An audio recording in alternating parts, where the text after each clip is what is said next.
गलत धारणा जनता के बीच में पड़ी कि हम लोग ये चर्चा नहीं चाहते। माननीय अध्यक्ष जी, मैं स्पष्ट करना चाहता हूं, संसद ये देश का चर्चा का सबसे बड़ा पंचायत है और हम भाजपा वाले, एनडीए वाले चर्चा से कभी नहीं भागते।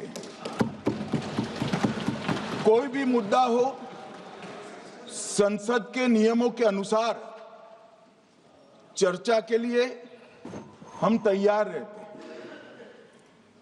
हमने 2 दिन तक विपक्ष के चर्चा करी कि इसको बाद में किया जाए, 2 सत्र बाद में किया जाए, मगर नहीं माने। हमने हाँ भर दी। मेरा दायित्व है मान्यवर कि हमने क्यों ना बोली थी।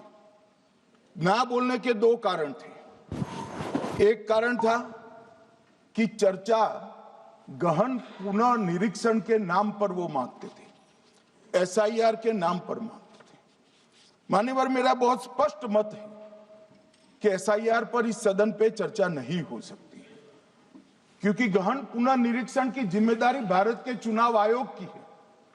भारत का चुनाव आयोग और चुनाव आयुक्त ये सरकार के तहत काम नहीं करते। अगर जब चर्चा होती है और कुछ सवाल खड़े किए जाएंगे तो इसका जवाब कौन देगा? मान्यवर, जब उन्होंने कहा कि हम चुनाव सुधार पर चर्चा करने के लिए तैयार है, हम तुरंत मान गए और आज चुनाव सुधार पर ही चर्चा हुई। मान्यवर, लगभग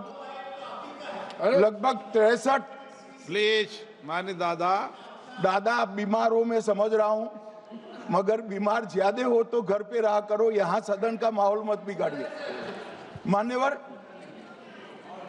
63 सदस्यों ने प्लीज ऐसे माहौल ठीक रहना चाहिए। व्यक्तिगत बात है मेरी और दादा के बीच में, माहौल ठीक रहना चाहिए। मान्यवर, 63 सदस्यों ने पक्ष और विपक्ष से इस चर्चा में हिस्सा लिया है और जो चर्चा का समय हुआ था तय, उससे ज्यादा आपने समय लिया है। इसलिए भी मैं आपका धन्यवाद व्यक्त करना चाहता हूं।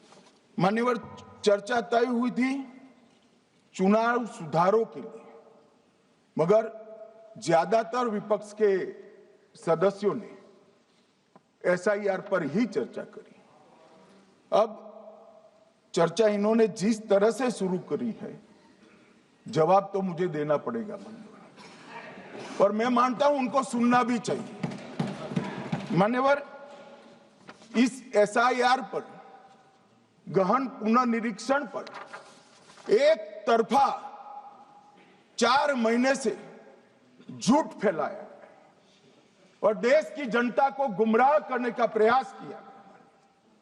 और मेरा आग्रह है सदन के पक्ष और विपक्ष के सभी सदस्यों, मैंने एसआईआर की प्रक्रिया का, इससे जुड़े हुए संवैधानिक अनुबंधों का और भूतकाल में जो एसआईआर हुए वो सभी का गहन अभ्यास किया है। मैं आज आपके माध्यम से इस सदन को और सदन के माध्यम से पूरे देश की जनता को जो झूठ विशेषकर कांग्रेस पार्टी द्वारा फैलाया गया है, वो झूठ का मेरे तर्कों के हिसाब से जवाब देना चाहता हूं। आप बेटे बेटे ज्ञान मत दीजिए। मान्यवर, ये देश के संविधान में, मान्यवर, ये देश के संविधान से, संविधान के अनुच्छेदों से चुनाव आयोग की रचना हुई। एक प्रकार से चुनाव आयोग एक संवैधानिक संस्था है। संविधान के अंदर चुनाव आयोग का गठन, उसकी शक्तियां, चुनावी प्रक्रिया, मतदाता की परिभाषा और मतदाता सूची को तैयार करने और उसके सुधारने के लिए की शक्तियां, इसके बारे में स्पष्ट प्रावधान किए गए हैं। और मान्यवर, बड़ी विनम्रता से मैं बताना चाहता हूं कि प्रावधान जब किए गए तब हमारी पार्टी बनी ही नहीं थी। हमारी पार्टी के अलावे जो लोग हैं, इन लोगों ने संविधान सभा में चर्चा कर कर संविधान को बनाया था। इसलिए ये पूरी चुनाव की प्रक्रिया जो संविधान के अंदर व्याख्यायित की गई है और आज जो हो रहा है, ये दोनों के बीच में क्या अंतर है और आरोप क्या है, इसको मैं जवाब देना चाहता हूं। माननीय, फ्री एंड फेयर चुनाव कराने का हमारा संविधान ने जिम्मेदारी चुनाव आयोग की तय की। मतदाता सूची बनाने की और मतदाता सूची में सुधार करने की जिम्मेदारी भी चुनाव आयोग को दी। अनुच्छेद संविधान के भाग 15 में अनुच्छेद 324, इसमें चुनाव आयोग का गठन, चुनाव आयुक्त की नियुक्ति, लोकसभा, राज्यसभा, विधानसभा, उपराष्ट्रपति और राष्ट्रपति, ये सभी चुनावों का संपूर्ण नियंत्रण संविधान ने चुनाव आयुक्त को दिया है। और चुनाव आयुक्त एक से ज्यादा हो तो इलेक्शन कमिश्नर को दिया है। अब 325 जो अनुच्छेद है वो किसी भी पात्र मतदाता को मतदाता सूची से बाहर नहीं रखा जाता, इसका प्रावधान करता है। मगर 326 एक गहन पुनर्निरीक्षण के लिए, एसआईआर के लिए बहुत महत्वपूर्ण है। क्या है 326 मान्यवर? इन्होंने मतदाता की पात्रता, योग्यता और मतदाता होने की शर्तें आर्टिकल 326 में तय की है। और वो शर्तें क्या है? सबसे पहली शर्त है कि मतदाता भारत का नागरिक होना चाहिए, विदेशी नहीं होना चाहिए। ये सबसे पहली शर्त है। और ये कह रहे हैं कि चुनाव आयोग क्यों ये कर रहा है? भाई, इसका दायित्व है इसलिए कर रहे हैं। दूसरी है 18 साल से ज्यादा आयु का व्यक्ति मतदाता बन सकता है। तीसरा, वैधता का निर्धारण मानसिक असमर्थता, अपराध और भ्रष्टाचार में संलिप्तता के लिए जो कानून ने समय समय पर तय किया है, इसके पर। तो ये 3 पात्रताओं के आधार पर भारत के मतदाता होने की बात तय होती है। और ये 3 चीजें किसने देखनी है मान्यवर? चुनाव आयुक्त को देखनी है। चीफ इलेक्शन इलेक्शन कमीशन मतलब चीफ इलेक्शन कमिश्नर और कमिश्नर्स ने देखनी है। और 327 में मतदाता सूची, सीमांकन, चुनाव संचालन और उसके लिए कानून बनाने की सिफारिश संसद को करने की सत्ता चुनाव आयोग को दी है। कल हमारे सदस्य मनीष तिवारी कहते थे गहन पुनर्निरीक्षण का इनको अधिकार ही नहीं है। आर्टिकल 327 पूर्ण अधिकार देता है कि मतदाता सूची इस व्याख्या के आधार पर बनाने का अधिकार चुनाव आयोग को है। मान्यवर, अब एसआईआर पर ही सवाल उठा दिए।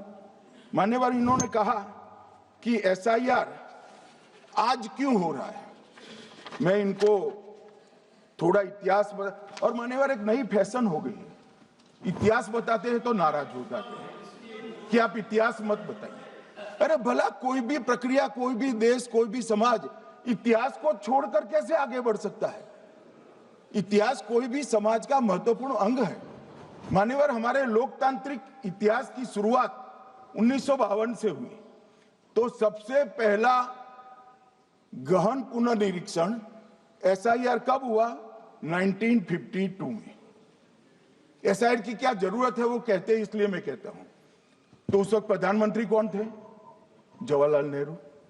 किस पार्टी से थे? कांग्रेस पार्टी से। दूसरा कब हुआ? 1957 में फिर जवाहरलाल नेहरू प्रधानमंत्री थे, कांग्रेस पार्टी से थे। तीसरा हुआ 61 में, उसमें भी जवाहरलाल नेहरू प्रधानमंत्री थे और कांग्रेस पार्टी थे। 65-66 में भी हुआ, एक ही गहन पुनर्निरीक्षण 2 साल में हुआ। उस वक्त भी श्री लाल बहादुर शास्त्री प्रधानमंत्री थे, कांग्रेस पार्टी थे।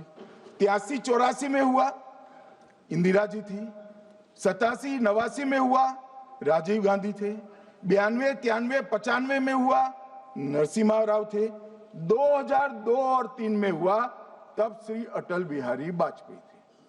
मान्यवर, 2004 में गहन पुनर्निरीक्षण समाप्त हुआ, तब डॉक्टर मनमोहन सिंह जी प्रधानमंत्री थे। तो 2, 3, 4 का एक गहन पुनर्निरीक्षण हुआ, एसआईआर हुआ।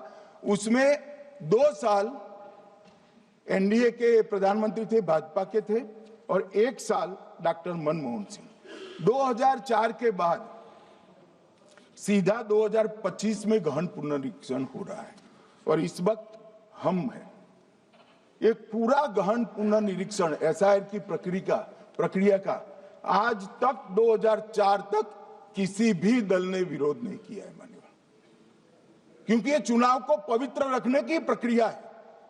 चुनाव के उद्देश्यों को, लोकतंत्र को स्वस्थ रखने की प्रक्रिया है। अगर लोकतंत्र में चुनाव जिसके आधार पर होते हैं वो मतदाता सूची ही प्रदूषित है, तो चुनाव कैसे साफ और सुथरे हो सकते हैं? समय समय पर मतदाता सूची का गहन पुनर्निरीक्षण जरूरी है, इसलिए चुनाव आयोग ने फैसला किया कि 2025 में इसको किया जाएगा। मान्यवर, एक बीच में एक घटना में जरूर कहना चाहूंगा।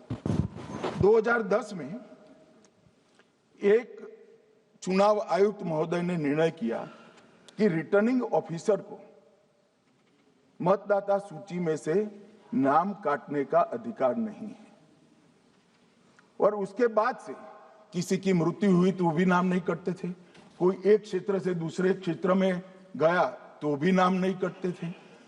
एक व्यक्ति का ट्रांसफर हो गया तो कोयम्बटूर से वो शिमले चला गया, भारत सरकार का कर्मचारी है, तो उसका नाम कोयम्बटूर में भी रहता था, शिमला में रहता था, क्योंकि 2010 में, मैं बताता हूं किसने, मैं बख्शूंगा नहीं, आप चिंता मत करो, क्योंकि 2010 में एक व्यवस्था हुई कि किसी का नाम नहीं काट सकते, और उस वक्त भी कांग्रेस पार्टी की सरकार थी। तो एक गहन पुनर्निरीक्षण क्या है? मानिए, एक गहन पुनर्निरीक्षण है कि जिनकी मृत्यु हो गई उनके नाम कट जाए, जो 18 साल से बड़े हो गए उनके नाम जोड़ जाए, जो किसी भी प्रकार से 2 जगह मतदाता है उनके नाम कट जाए, और जो विदेशी नागरिक है उनको चुन चुन कर डिलीट किया जाए। ये गहन पुनर्निरीक्षण। और मैं आज इस मंच से, आपके माध्यम से इस सदन को और देश की जनता को कहना चाहता हूं, क्या कोई भी देश का लोकतंत्र सुरक्षित रह सकता है जब देश का प्रधानमंत्री और राज्य का मुख्यमंत्री कौन हो वो घुसपैठ ये तय करेंगे? मान्यवर, नहीं रह सकते। एक मतदाता का एक से ज्यादा जगह पर वोट होना चाहिए। मान्यवर, एक से ज्यादा जगह पर वोट होना चाहिए। जो लोगों का मृत्यु हो चुका है, मान्यवर, जिन लोगों का मृत्यु हो चुका है उनका वोट मतदाता सूची में होना चाहिए। मान्यवर, ये एसआईआर और कुछ नहीं है, मतदाता सूची का शुद्धिकरण है। मैं मानता हूं इससे कुछ दलों के राजनीतिक स्वार्थ आहत होते हैं। मुझे उन दलों के प्रति एक प्रकार से अनुकंपा भी है, क्योंकि देश के मतदाता तो वोट देते नहीं है, ये थोड़े विदेशी दे देते थे, वो भी चले जाएंगे। मगर मान्यवर, क्या हमने भारत के नाते निर्णय करना पड़ेगा कि इस देश की संसद को चुनने के लिए, राज्य की विधानसभा को चुनने के लिए विदेशी को वोट देने का अधिकार देना है या नहीं देना है? और मेरा मत है, मेरा विनम्र मत है मान्यवर, कि ये नहीं देना चाहिए।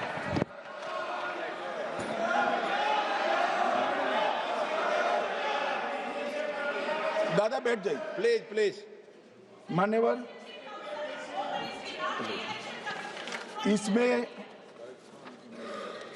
इसमें कानूनी स्थिति का प्रश्न नहीं है।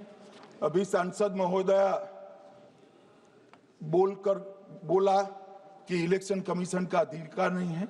लाल बाबू हुसैन 1995 में एक वाद हुआ मान्यवर, भारत की सर्वोच्च अदालत तक वो वाद पहुंचा।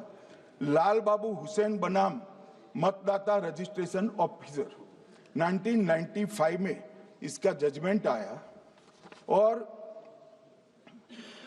उसमें अदालत ने स्पष्ट कहा, देश की सर्वोच्च अदालत ने कहा, मैं नहीं कह रहा, जहां मतदाता का नाम दर्ज किया जाना है वहां रिटर्निंग ऑफिसर ये सुनिश्चित कर सकता है कि आवेदक भारत का नागरिक है या नहीं है। ये लोग जो कहते हैं इलेक्शन कमीशन कैसे तय करेगा, ये इनकी ड्यूटी है और ये हमारा निर्णय नहीं है, भारत की सर्वोच्च अदालत का निर्णय है और हम सब भारत की सर्वोच्च अदालत के निर्णय से बंधे हुए हैं। किसी को भी अगर वेरीफाई करना है तो लाल बाबू हुसैन बनाम मतदाता रजिस्ट्रेशन ऑफिसर 1995 का जजमेंट निकालकर मान्यवर दे दे। मान्यवर, विपक्ष के नेता राहुल गांधी जी ने 5 नवंबर 2025 को एक प्रेस कॉन्फ्रेंस में परमाणु बम फोड़ा। अब वो परमाणु बम के अंदर उन्होंने कहा कि हरियाणा में एक ही घर में 501 वोट पड़ गए। चुनाव आयोग ने इतनी स्पष्टता करी कि हाउस नंबर 265 कोई छोटा मकान नहीं है और 1 एकड़ का पुश्तैनी प्लॉट में अनेक परिवार बस रहे, मगर वहां हर परिवार के घर का नंबर नहीं दिया गया है, इसलिए सब जगह हाउस नंबर 501 दिया गया और एक परिवार की तो 3 पीढ़ियां साथ में रह सकती है। और पुराने नंबर से ही जब हरियाणा में कांग्रेस की सरकार चुनी गई तब से ये नंबर इसी तरह से चल रहा है। ये ना कोई फर्जी घर है ना फर्जी वोटर है। मान्यवर, वोट चोरी का नैरेटिव बनाने के लिए मान्यवर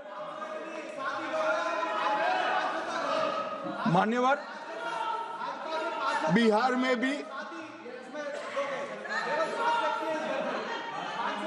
मेरा भाषण पूरा हो जाने दो। नहीं आप अभी पूरा भाषण नहीं कई बार नाम आएगा।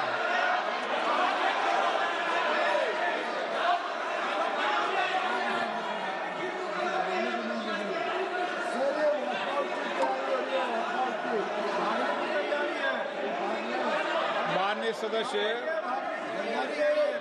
2 मिनट बैठिए, मैं कुछ बोलना चाहता हूं। 2 मिनट बैठिए, मैं एक मिनट।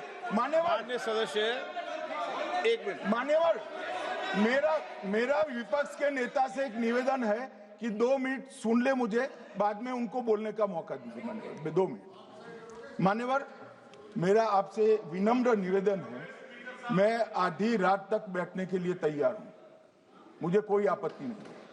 मेरा भाषण समाप्त हो जाए, अरे सुनिए ना भाई, सुनो ना, 2 बड़े बोलते हैं तब बीच में नहीं बोलते। मान्यवर, मेरा भाषण समाप्त हो जाए। प्लीज नहीं। मान्यवर, मेरा भाषण समाप्त हो जाए बाद में, इसमें जितने भी मुद्दे विपक्ष के नेता खड़े करेंगे, मेरी मर्यादा में इसका जरूर जवाब दूंगा, मुझे कोई आपत्ति नहीं। मेरा विनंती इसलिए है मान्यवर,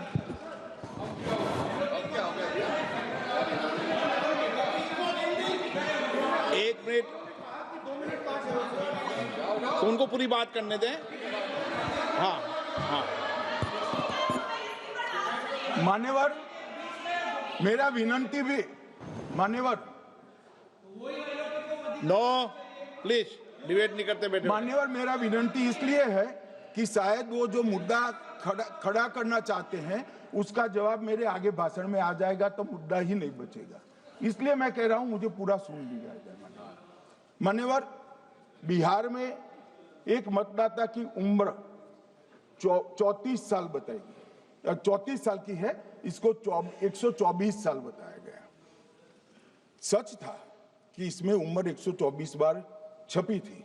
बाद में मिंता देवी जी ने खुद बताया कि उन्होंने ऑनलाइन आवेदन किया था और वो ऑनलाइन आवेदन करने में गलती हो गई, इसके कारण उम्र 124 बार साल छपी थी। अब इसके आधार पर मतदाता सूची पर प्रश्न कर दिए। सुबोध कुमार नवादा, प्रेस कॉन्फ्रेंस में कहा गया कि एक राजनीतिक दल के बीएलए है, इनका नाम कभी आया ही नहीं, वो भी सच नहीं निकला। रंजू देवी रोहतास, उनको कहा कि एक कार्यकर्ता, उन्होंने बाद में रंजू देवी जी ने स्टेटमेंट दिया, जबरन बुलाकर उनकी वोटर लिस्ट से नाम काट लिया गया, ऐसा आरोप हुआ। तो रंजू देवी ने यही कहा कि कांग्रेस के कार्यकर्ताओं को कहने पर मैंने गलत जानकारी दी थी। मान्यवर, ये जो प्रेस कॉन्फ्रेंस हुई और उसने जिस प्रकार का देश में माहौल बनाया, चलो ये तो मैंने आरोप जो लगाए थे और सत्य क्या है कहा, मगर मैं विपक्ष के नेता ने जो प्रेस कॉन्फ्रेंस में कहा कि मतदाता सूची ठीक नहीं है, इसको सुधार करना चाहिए, तो भाई गहन पुनर्निरीक्षण क्या है, एसआईआर क्या है, मतदाता सूची का सुधार करने की प्रक्रिया है, और वो कर रहे हैं तो भी विरोध कर रहे हैं, पुरानी मतदाता सूची कर रहे हैं तो भी विरोध कर रहे हैं। भाई मतदाता सूची पुरानी हो या नहीं, आपका हारना तय है, ये मतदाता सूची से नहीं होता। मान्यवर, उन्होंने कहा, अपने लॉजिक के समर्थन में कहा कि भारतीय जनता पार्टी को कभी एंटी इनकम्बेंसी का सामना नहीं करना पड़ता। मान्यवर, एंटी इनकम्बेंसी इनके खिलाफ होती है जो जनहित के विरुद्ध काम करे।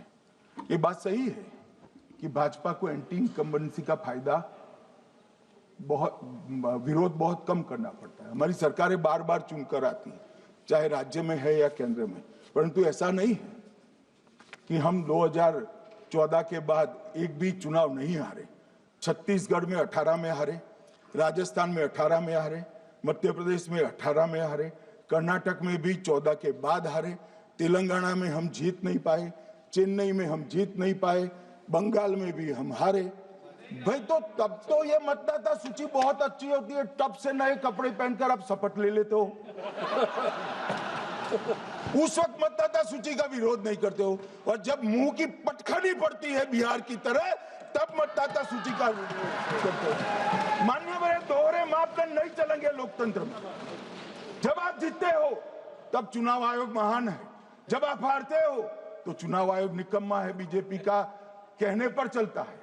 जब आप जीतते हो मतदाता सूची अच्छी है, मतदाता सूची अच्छी है, और जब आप हारते हो तो मतदाता सूची खराब है।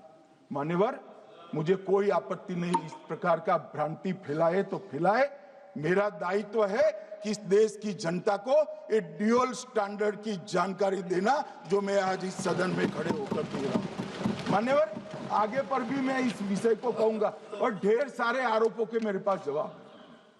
जो 3 प्रेस कॉन्फ्रेंस में, एक सादा प्रेस कॉन्फ्रेंस, एक एटम बम वाला प्रेस कॉन्फ्रेंस, एक परमाणु बम वाला, ये तीनों में क्या हुआ, इसके सारे जवाब मेरे पास है। मान्यवर, अब ये कहते हैं कि 2-2 जगह है, 2-2 जगह मतदाता है। मान्यवर, किन किन लोगों के 2-2 जगह मतदाता में, इसमें जिनके नाम 2 जगह रजिस्टर्ड है उसका दोष नहीं निकालता मैं, क्योंकि एक जगह से कोई व्यक्ति दूसरी जगह गई तो 2010 के बाद इसको डिलीट करने का अधिकार आरओ के पास से ले लिया गया। इसके कारण ये विसंगतियां खड़ी हुई है। किसके हैं? श्री प्रशांत किशोर जी के 2 जगह मतदाता है, पवन खेरा जी का भी है, तेजस्वी यादव का स्वयं का है, टी सिद्दीकी एनआईसी केरल के नेता का है, मान्यवर संजय सिंह आप पार्टी के नेता के हैं, एक किशोरी पेडनेकर यूबीटी शिवसेना के हैं, इनका भी है। मान्यवर सामान्य गलतियां हैं, क्योंकि एक नियम आ गया, जिसका जब वोट काटने का जिसका अधिकार है उसको रोक लिया गया, तो आरओ वोट काट नहीं सकता था, इसलिए 2 जगह रह गए। अब वो ही एक गहन पुनर्निरीक्षण से सुधरना है, मगर आप गहन पुनर्निरीक्षण को वोट चोरी कह रहे हो। मान्यवर, वोट चोरी किसको कहते हैं वो मैं बताना चाहता हूं, और हमारे यहाँ कुछ परिवार ऐसे हैं जो पूछते नहीं, वोट चोरी करते। अच्छा बोलिए आप। हाँ बोले आप, बोले। हाँ बोले आप, बोले। स्पीकर सर, मेरा कल एक सवाल था, जो हिंदुस्तान के इतिहास में पहली बार डिसीजन लिया गया कि इलेक्शन कमिश्नर्स को फुल फुल इम्यूनिटी दी जाएगी। ठीक है, ये है ना, इसका जवाब इसका पीछ मैं खत्म नहीं किया सर। इसके पीछे जो थिंकिंग थी वो हमें सबसे पहले बताएं। ठीक है। दूसरी बात, नहीं, हरियाणा की जहां इन्होंने बात की, इन्होंने एक उदाहरण लिया, वहां पर अनेक उदाहरण हैं। वो भी आपने दिया था ना, 19 वो भी आपने दिया था, इसलिए दिया वो भी। 19 लाख वहां के फेक लोग, वो उदाहरण आपने दिया था, इसलिए उनका जवाब दिया। और ये भी हमें बता दीजिए, actually let us have a debate on my press conference. Let us go. Let us have very good idea. Let us have a debate on my press conference. Amit Shah ji, I challenge you to have a debate on the 3 press conferences. Please. ठीक है, बैठ जाइए, बैठ जाइए। माननीय, please माननीय, आपने बात की थी, प्लीज। उत्तर प्रदेश में और हरियाणा में दोनों चुनाव में वोट कैसे दे रहे हैं, प्लीज ये भी जवाब दे दीजिए। माननीय गृह मंत्री जी।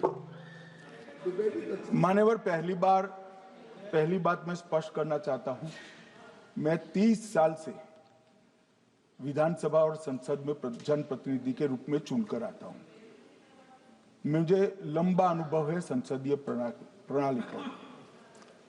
विपक्ष के नेता महोदय कहते हैं कि पहले मेरी बात का आप जवाब दीजिए, मैं सुनना चाहता हूं। आपकी मुनसफी से संसद नहीं चलेगी, मेरे यहाँ बोलने का क्रम मैं तय करूंगा, इस तरह से नहीं चलेगी संसद। मान्यवर, उनको धैर्य रखना चाहिए, मेरा जवाब सुनने का। इनकी एक बात का जवाब मैं दूंगा, मगर मेरे भाषण का क्रम वो तय नहीं कर सकते, मैं करूंगा, क्योंकि मैं बोल रहा हूं।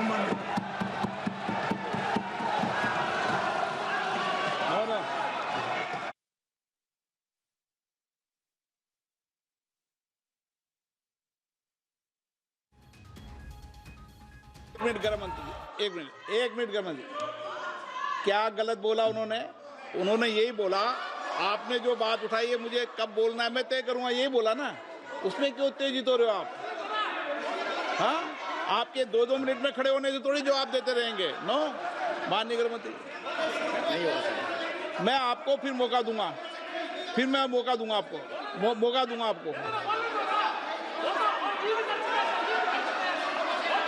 हाँ बोलिए, बोलिए सर। ये बोलिए, आपने अगर अमित शाह जी का रिस्पॉन्स देखा तो ये कंप्लीटली डिफेंसिव रिस्पॉन्स है, ये घबराया हुआ रिस्पॉन्स है, ये डरा हुआ रिस्पॉन्स है। अब सुनिए पूरी बात, प्लीज मानिए। नो, सच्चा रिस्पॉन्स नहीं है। माननीय गृह मंत्री जी, मान्यवर, आपके चेहरे पर बैठो।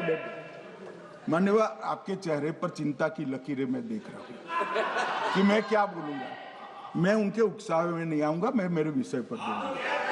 मान्यवर, मैंने इतना ही कहा कि मेरे भाषण का क्रम मैं तय करूंगा। मेरे भाषण का पहले क्या बोलना, बाद में क्या बोलना, मैं तय करूंगा। और मैं मानता हूं कि हर एक वक्ता का ये अधिकार है, उनका भी है, मेरा भी है।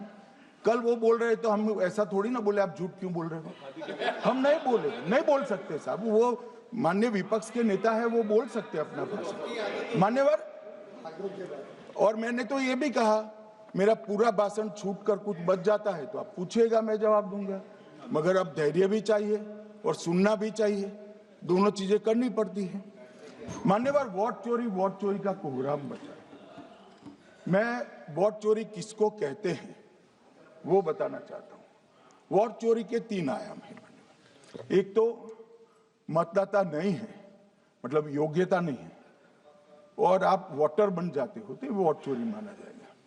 दूसरा, आप गलत प्रकार से चुनाव जीतते हो तो वोट चोरी माना जाएगा।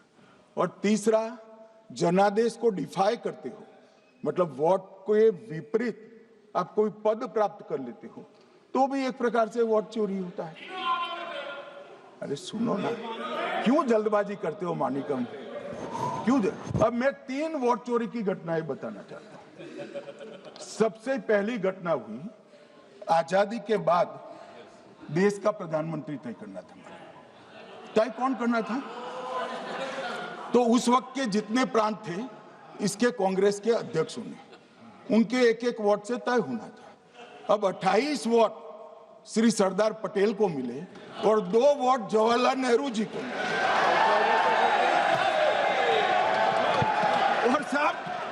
और साहब प्रधानमंत्री जवाहरलाल जी बने।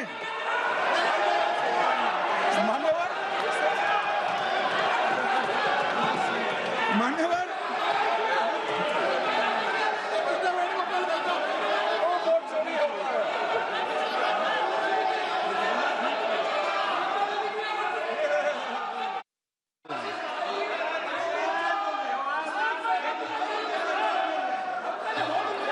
प्लीज माननीय गृह मंत्री जी, माननीय गृह मंत्री जी,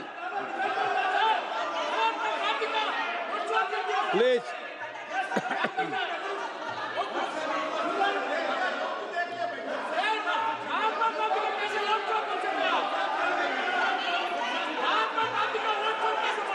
बैठो बैठो, बैठिए माने, प्लीज प्लीज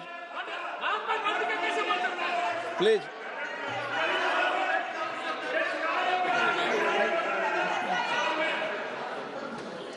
मान्यवर, दूसरी, प्लीज बैठिए बैठिए माननीय सदस्य, प्लीज, हर बार नहीं उठते, बैठिए। मान्यवर, दूसरे प्रकार की वोट चोरी और नैतिक तरीके से चुनाव जीतना, ऐसी वोट चोरी भी भूतकाल में एक बार हुई थी। श्रीमती इंदिरा गांधी रायबरेली से चुनी गई। इलाहाबाद हाईकोर्ट में श्री राजनारायण पहुंचे कि चुनाव नियमों के अनुसार नहीं हुआ।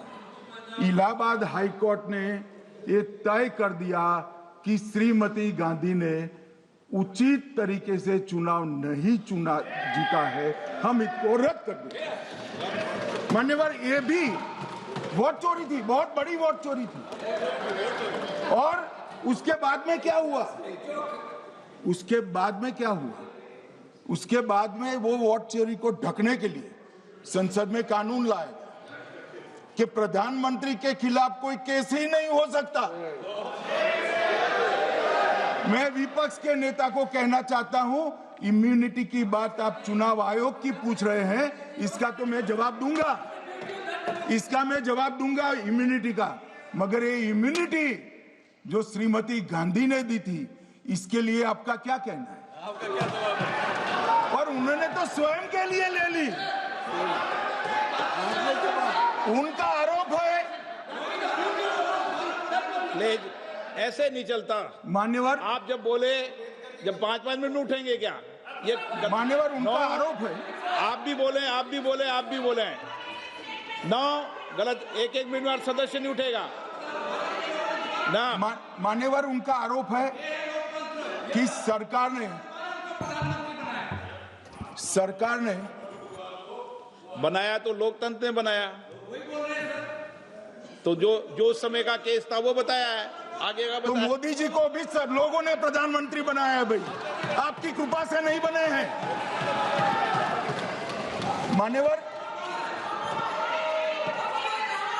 मान्यवर नो विपक्ष इस के तरह से नेता- मानित तरीका ठीक नहीं है आपका। 2-2 मिनट में उठना। मान्यवर विपक्ष के नेता ने कहा कि आपने चुनाव आयुक्तों को इम्यूनिटी दी। इनका आरोप सत्य नहीं है, मैं इसकी बात बाद में करता हूं। परंतु हमने तो चलो मानो चुनाव आयुक्त को इम्यूनिटी दी, श्रीमती गांधी ने तो अपने आप को इम्यूनिटी दी।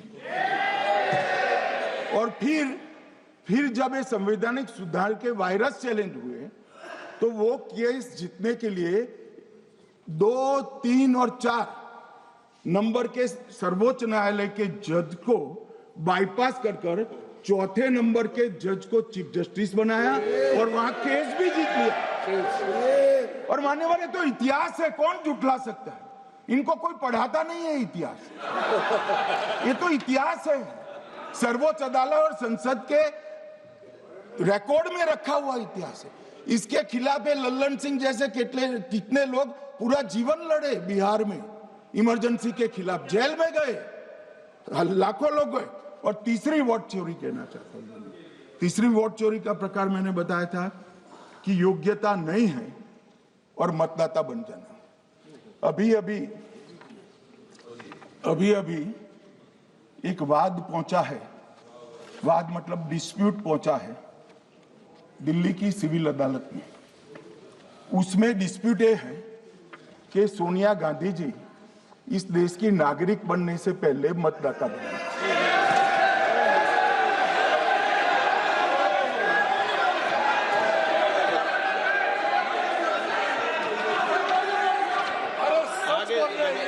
आगे सुनो, बोल क्या रहे, पूरी बात तो सुनो।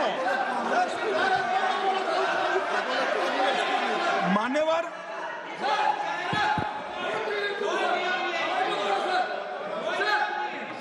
मैंने इतना ही कहा है कि अदालत में केस चल रहा है जो फैक्चुअल है। अब जवाब तो उनको अदालत में देना है, सोनिया जी ने यहां क्यों दे रहे? अदालत में जवाब देना है।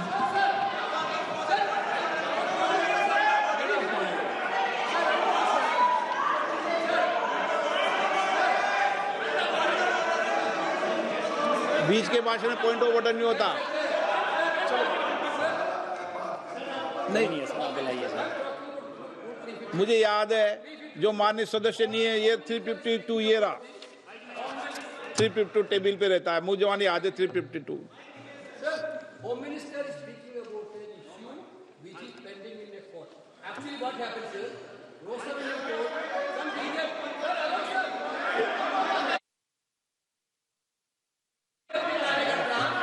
Filed a case on Madam Sonia Gandhi's voting on that 80. Sir, that Ross Avenue court dismissed that case without, there is no substance in that case. After that, the same person given an appeal. Gandhi not even voted in that election. I am challenging Home Minister. Okay. Sonia Gandhi not even voted that election. Can you prove it? Can you prove it? Sir, misleading statement a Home Minister doing. Sir, you are. What is this, sir? एक minute please दादा, एक minute please. No, बैठिए। No मान्य please. देखिए मान्य सदस्य, 2 दिन से मैं चर्चा को सुन रहा हूं और 2 दिन से चर्चा को सुन रहा हूं और 352 आपने भी पढ़ा है, मैंने भी पढ़ा है, ठीक है ना। कई बार इधर से भी उधर से भी इस विषय को कई बार बोला गया है। जब डिबेट चलती है उसके संदर्भ में कई विषयों को बोला जाता है, ठीक है ना। और इसीलिए सुनिए बात, माननीय गृह मंत्री जी ने, आपने आधी बात सुनकर हर 2-2 मिनट में उठने लगोगे, ऐसे चर्चा नहीं होती। आप उनकी पूरी बात को सुनिए, क्या संदर्भ था, उन्होंने कोई फैसला नहीं दिया है, उन्होंने एक जानकारी जो आई है वो जानकारी सदन के पटल पे रखी है। अब मुझे सुनिए तो, अब आपने एक मुद्दा खड़ा किया, मुझे जवाब तो देने दीजिए। मान्यवर, मैंने कुछ ऐसा नहीं कहा मैंने सिर्फ इतना कहा है कि एक वाद दायर हुआ है दिल्ली की अदालत में, मैंने कोई कंक्लूजन नहीं कहा। मैंने कहा कंक्लूजन का, मैंने कोई कंक्लूजन नहीं कहा। कंक्लूजन तो जब उनका नोटिस का जवाब वो दे देगी तब अदालत देगी, तब फिर से बताऊंगा मैं। मगर अभी तो मैंने सिर्फ इतना कहा है कि वहां एक केस रजिस्टर्ड हुआ है जिसमें श्रीमती गांधी को नोटिस इश्यू किया है। इसमें इतने लाल पीले होने की जरूरत क्या है? मान्यवर, हम सबका साझा दायित्व है। हम भी विपक्ष में बैठे हैं। हम चुनाव जितने जीते हैं इससे ज्यादा हारे हैं। हम लोगों का तो एक प्रकार से पौना जिंदगी ही विपक्ष में ही चला गया, चाहे राज्य हो या केंद्र हो। कई चुनाव हमारे, हमने चुनाव आयुक्त और चुनाव आयोग पर कभी आरोप नहीं लगाया। एक नया पैटर्न खड़ा, एक नया पैटर्न। मैं पूरा वाक्य नहीं बताना चाहता। श्रीमती ममता बनर्जी ने चुनाव आयोग पर आरोप लगाए, स्टालिन जी ने लगाए, बीडी सतीशन जी ने लगाए, श्री राहुल गांधी ने लगाए, मल्लिकार्जुन खड़गे जी ने लगाए, तेजस्वी यादव जी ने लगाए, अखिलेश यादव जी ने लगाए, वी शिवन कुट्टी ने लगाए, हेमंत सोरेन जी ने लगाए, भगवंत मान जी ने लगाए। अब पहले तो ऐसी परंपरा सिर्फ कांग्रेस पार्टी में थी, मगर संपर्क का दोष कहता होता है साहब, ये सारे इंडिया अलायंस वाले चुनाव आयोग के खिलाफ आते। मान्यवर, चुनाव आयोग एक तटस्थता से चुनाव कराने वाला संस्थान बनाया गया और इसकी मान्यता कोई पॉलिटिकल पार्टी ने नहीं दी। भाग और अनुच्छेदों के तहत हमारे संविधान ने दी और ये संवैधानिक प्रक्रिया है। इस संवैधानिक प्रक्रिया पर सवाल खड़े कर अनर्गल आरोप कर आप पूरे चुनाव आयोग की एक प्रकार से पूरे दुनिया में इसकी छवि को धूमिल करने का काम कर रहे हैं। आपको लगता है कि आप सरकार की छवि धूमिल करें? ना जी, आप पूरी दुनिया में भारत के लोकतंत्र की छवि को धूमिल करें। मान्यवर, सरकार का तो इतना ही सवाल है, मान्यवर सरकार का तो इतना ही सवाल है कि भारत के मतदाता क्या सोचेंगे। मगर मतदाता का सोचने का सवाल नहीं है। मतदाता को तो मालूम है कि हमने तो वोट दिया है इसलिए चुनकर आए हैं, तो उसके मन में कोई डाउट नहीं है। ये वोट चोरी करते रहे, घुसपैठिया बचाओ यात्रा निकाली और बिहार में 2/3 बहुमत से हम जीत गए।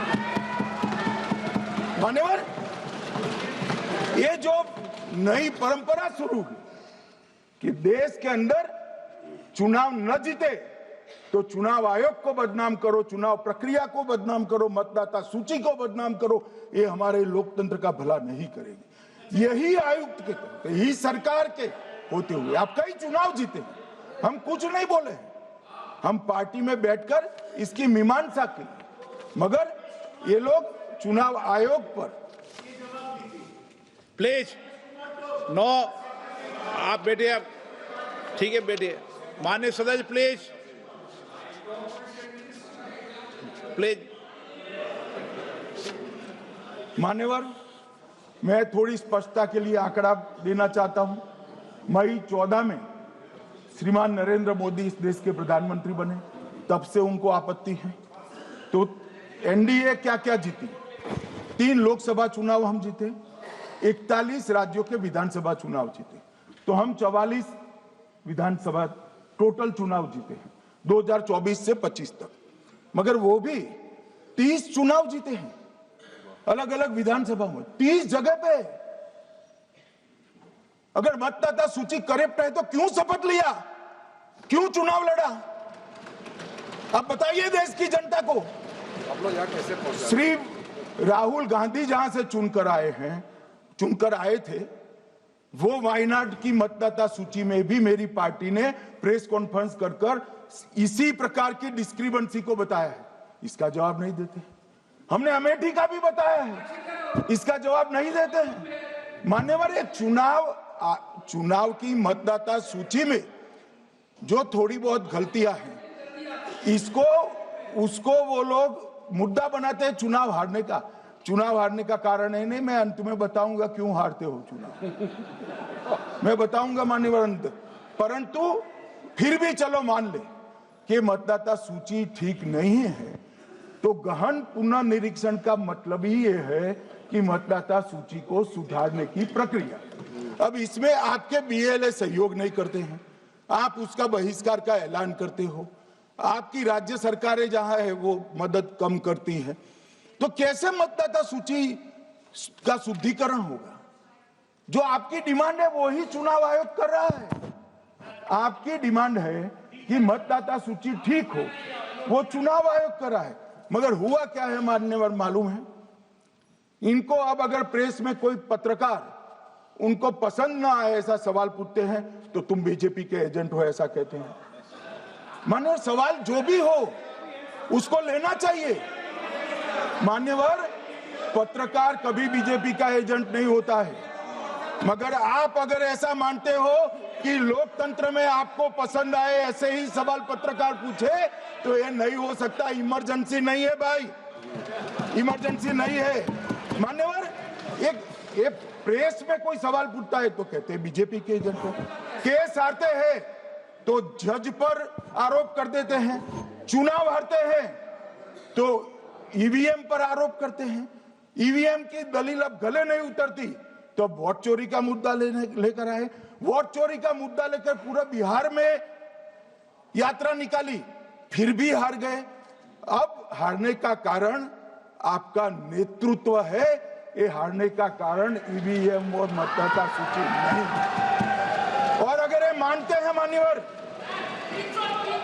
अगर ये मानते हैं कि इनको कोई पूछने वाला नहीं है, भगवान करे मैं गलत पड़ जाऊं, कांग्रेस के कार्यकर्ता इनका हिसाब मांगेंगे। एक दिन कांग्रेस के कार्यकर्ता इनका हिसाब मांगेंगे कि इतने चुनाव कैसे हार गए। मान्यवर कोई जज आजादी के इतने साल में नहीं हुआ है मान्यवर कि कोई जज एक जजमेंट दे तो जज के खिलाफ इंपीचमेंट लेकर आते हैं। अपनी वोट बैंक को एड्रेस करने के लिए इंपीचमेंट लेकर आते हैं मान्यवर। और ये सारे ने तो साइन कर दिया, साथ ही साथ उद्धव जी ने भी साइन कर दिया। उद्धव जी जजमेंट क्या है? एक पहाड़ी पर मान्यता है कि यहाँ सबसे ऊपर दिया जलाया जाए। मान्यवर एक वोट बैंक को संभालने के लिए एक हाईकोर्ट के जज के सामने इंपीचमेंट लेकर आए हैं। देश की जनता उनको मदद नहीं करे।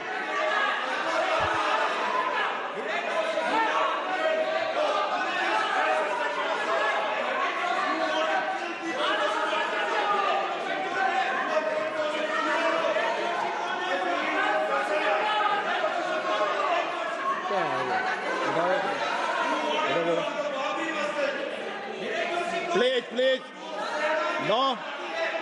माननीय गृह मंत्री जी, गौरव जी बैठ जाइए। नया मुद्दा शुरू हो रहा है। प्लीज अरे भैया प्लीज मेरी बात सुनो ना। माननीय गृह मंत्री जी, माननीय गृह मंत्री जी, माननीय गृह मंत्री जी, नया मुद्दा शुरू हो रहा है, फिर से खड़ा होगा होना। आप बैठ जाइए प्लीज। नो नो, ये तरीका नो। मणिकम जी प्लीज बैठिए। नो, ये तरीका ठीक नहीं है। प्लीज बैठे बैठे बैठे। हर आपको ज्यादा समस्या है क्या हर 2 मिनट में खड़े होने की? हर 2 मिनट में खड़े होने की समस्या है क्या आपको लोगों? बैठिए, ऐसे नहीं चलेगा। मान्यवर 2014 के बाद अरे दादा ये भी बैठ गए, अब बैठ जाओ। मान्यवर 2014 के बाद हारने की परंपरा शुरू हुई। हारने की परंपरा शुरू होने के बाद हाँ जीते ही है, मगर हारने की भी परंपरा हुई है। मान्यवर हारने की परंपरा शुरू करने के बाद इन्होंने सबसे पहले ईवीएम को निशाना बनाया। आज मैं आपके माध्यम से सदन को और सदन के माध्यम से देश की जनता को बताना चाहता हूं, ईवीएम कौन लेकर आया इस देश में, मान्यवर कौन लेकर आया? 15 मार्च 1989 को जब राजीव गांधी इस देश के प्रधानमंत्री थे, तब ईवीएम लाने का कानूनी बदलाव किया गया था। अब राजीव गांधी के ईवीएम के कानून का भी विरोध कर रहे हैं मान्यवर। इसके बाद में, अरे सुनो ना क्या प्रक्रिया हुई, इसके बाद में ईवीएम के खिलाफ किसी ने याचिका करी। इस देश की सर्वोच्च न्यायालय के 5 जजों ने बैठकर ईवीएम के कानूनी बदलाव को 2002 में उचित ठहराया। माननीय राजीव गांधी को भी नहीं मानते, सर्वोच्च अदालत को भी नहीं मानते हैं। फिर 98 में मध्य प्रदेश, राजस्थान और दिल्ली, इसमें सिर्फ 16 विधानसभाओं में इसका ट्रायल लिया गया। कितना केयरफुल है ये भी बताता हूं। हुडा बैठो, ये भी कितना केयरफुली चुनाव आयोग आगे बढ़ा है। मध्य प्रदेश, राजस्थान और दिल्ली, ये राज्यों की सिर्फ 16 विधानसभा में इसका ट्रायल लिया गया। हर प्रकार से चेक कर ईवीएम का उपयोग सबसे पहली बार पूरे देश में 2004 में हुआ। 2004 का महत्व है माननीय, सबसे पहले 2004 में हुआ। पूरे लोकसभा चुनाव हमारे समय में ईवीएम का उपयोग हुआ, लाए राजीव गांधी, वहां से लेकर 2004 तक। और 2004 के चुनाव में कौन जीता भाई? वो जीत गए। उस वक्त ईवीएम की चर्चा बंद। 2009 का चुनाव हुआ, पूरा ईवीएम से हुआ, ये जीत गए, चुप्पी साध ली। 2014 में सब हम जीते तो कौ चालू कर दी। वो सरकार में थे मान्यवर, ये क्या है? जब कानून आप लाए, मशीन आपने इंट्रोड्यूस किया, चुनाव आप पहला जीते मशीन से, दूसरा चुनाव जीते, मौत से 10 साल राज किया और हार गए तो फिर रोते हैं। मान्यवर, देश की जनता मानती है इसको। और दूसरी बार जब चुनाव आयोग को भी लगा कि सच्चे झूठे आरोप होते हैं, तो इस पर रिसर्च की एक प्रक्रिया हुई। मानिएगा 5 साल रिसर्च के बाद वीवीपीएटी की इंट्रोडक्शन हुआ। ये वीवीपीएटी क्या है? मैं जब वोट दबाता हूं तो समझ गए दादा, धन्यवाद मान्यवर। मैं जब वोट दबाता हूं तो मैंने कमल के निशान पर वोट दबाया, तो पास में एक पर्ची निकलती है कि आपका वोट कमल के निशान पर रजिस्टर हो गया है। फिर भी आरोप हुए कि पर्ची और ये दो अलग होते हैं। तो चुनाव आयोग ने निर्णय किया कि 5% ईवीएम और वीवीपैट के परिणाम कंपेयर होंगे। तो मशीन खुला, इसमें 396 वोट मिले। तो वीवीपैट में कितने वोट मिले, तो 396 है या नहीं है, ये 5% मशीनों में मिलता है। मान्यवर, मैं आंकड़े लेकर आया हूं चुनाव आयोग को पूछकर आज कि कितने वीवीपैट और मशीन का मिलान नहीं हुआ। आज तक 16,000 मशीन और वीवीपैट का मिलान हुआ है, एक भी वोट का बदलाव नहीं। और ये जब मतगणना होती है तब उनके पोलिंग एजेंट बैठते हैं मान्यवर, परिणाम पर वो साइन करते हैं, दोनों प्रकार के, मशीन के और वीवीपीएटी के परिणाम पर भी साइन करते हैं मान्यवर। और ये इस पर आरोप लगा रहे हैं मान्यवर। अब ये कह रहे हैं कि उस वक्त वाईफाई नहीं थी। सबसे पहली बात, 2004 में वाईफाई आ चुकी थी, मगर फिर भी चलो मान लो, आरोप लगाते गए। ईसीआई ने 2009 में एक छेड़छाड़ के आरोप पर भाग लेने के लिए 10 राज्यों में 100 ईवीएम लगाई गई। सब लोगों ने प्रयास किया, 2009 में कोई छेड़छाड़ नहीं कर पाया। फिर भी आरोप लगाए तो 2017 में इलेक्शन कमीशन ने जून 2017 में 3 दिन तक ईवीएम इलेक्शन कमीशन की ऑफिस में रखे कि कोई भी पार्टी आकर, कोई भी टेक्नोक्रेट आकर, कोई भी साइंटिस्ट आकर ईवीएम को हैक कर बता दे। ये तो गए ही नहीं, ये नहीं गए।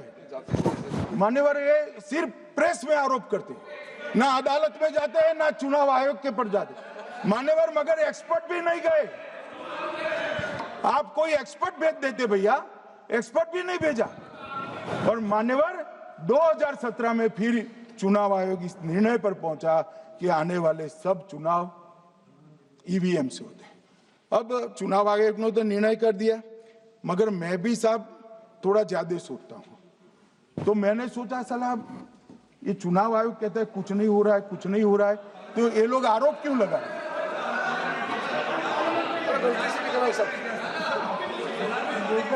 मान्यवर, मेरे शब्द कोई ऐसे हो तो काट दीजिए। काट दिया। राहुल जी, मान्यवर, मैंने सोचा कि भाई कुछ गलती नहीं है। मान्यवर, कोई गलती नहीं है तो ये लोग विरोध क्यों कर रहे हैं? फिर मुझे याद आया कि मान्यवर, जब इनके जमाने में चुनाव होते थे, बिहार और यूपी में सरकारें बनाती होती थी, पूरे के पूरे वोट के बक्से हाईजैक कर लिए गए। ईवीएम आने से ये बंद हो गया, ईवीएम आने से बंद हो गया। और मान्यवर, चुनाव की चोरी बंद हुई है, इसलिए पेट में दर्द हो रहा है। ईवीएम का दोष नहीं है, चुनाव जीतने का तरीका जनादेश नहीं था, करप्ट प्रैक्टिसेस थी, इसके कारण चुनाव जीतते थे। अब आज ये पूरे एक्सपोज हो चुके हैं। जब जनादेश पर चुनाव होता है तो आप जीत सकते हो, जीतो, स्वागत है उसका, मगर जब हारते हो तो अन्य कारण बताना, जैसे पहले मैंने कहा, ऐसा बताना, ये ठीक नहीं है। मान्यवर, कल मैंने लीडर ऑपोजिशन का भाषण स्वयं यहां बैठकर सुना है। पूरा भाषण उनका धागों में उलझ गया, थ्रेड्स में उलझ गया। मान्यवर, ये कहते हैं पीएम का शेड्यूल देखकर चुनाव आयोग चुनाव तय करता है। मेरा सभी सांसद महोदय से करबद्ध निवेदन है कि चुनाव होने के पहले के 1 महीने पीएम का शेड्यूल, और पीएम को लगभग 24 और 16 कितना होता है, 40 महीना हो गया। इसमें से किसी भी 1 महीने का शेड्यूल दिखाओ। पीएम की गति ही इतनी है, कोई भी महीना उठाओगे तो इतने ही प्रवास करते हैं।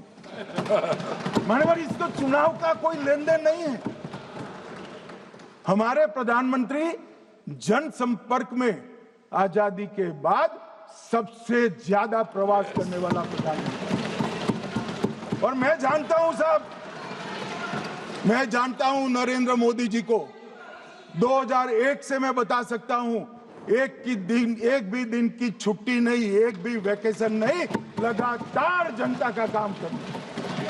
मैंने कभी नहीं देखा उनको वैकेशन में। कई बार इनका अनुकरण करने का प्रयास करते हैं तो बीपी बढ़ जाता है इतना, ये फिर रुक जाएंगे प्लीज। मान्यवर, ये पूरी चर्चा चुनाव सुधार पर थी। मैंने आज ये भी जांच करा,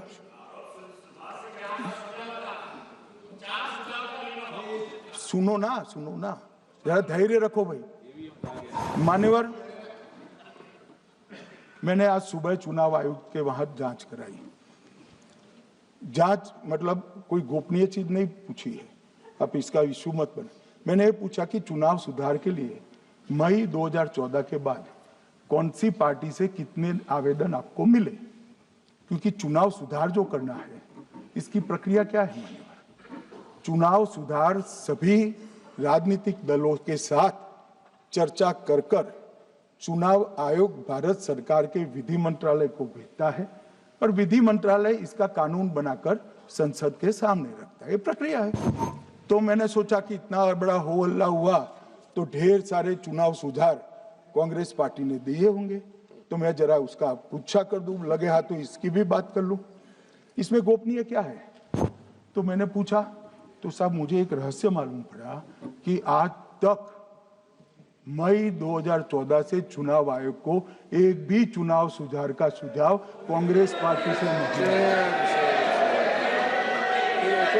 मान्यवर,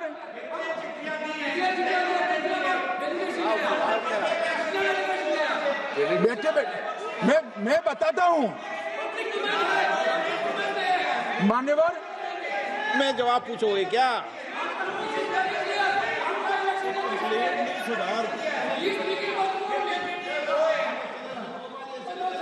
आप भी बोले, हर बोलने पर एक एक बार उठेंगे क्या? हर चीज का जवाब पूछेंगे क्या आप? नो, ये तरीका ठीक नहीं है। नो, ये तरीका ठीक नहीं है। नो नो माननीय सदस्य, प्लीज बैठिए बैठिए बैठिए बैठिए बैठिए बैठिए बैठिए बैठिए अच्छी परंपरा रखें। ओके,